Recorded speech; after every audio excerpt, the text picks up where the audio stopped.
Hello students, my today's topic is centralized SPC. In my previous lecture I have discussed stored program control and I have explained there that stored program control is further divided in two parts, centralized SPC and distributed SPC. So today I will look into this matter of centralized SPC. This is the block diagram of a centralized SPC system. The centralized SPC is used a single main processor to perform the exchange functions. The dual processor replaced the single main processor at a large stage of advancement. This made the process more reliable. This figure shows the organization of a typical centralized SPC. A dual processor architecture may be configured to operate in three modes like a standby mode,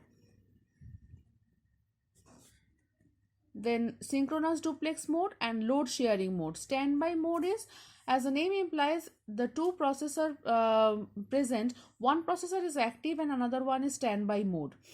And the active processor copies the status of the system periodically and stores in the secondary storage, but the processors are not directly connected. Programs and the instructions related to the control functions, routine programs and other required informations are stored in the secondary storage. For the synchronous duplex mode,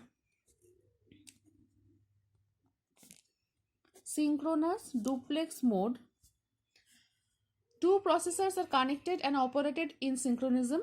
Two processors P1 and P2 are connected and separate memories like M1 and M2 are used.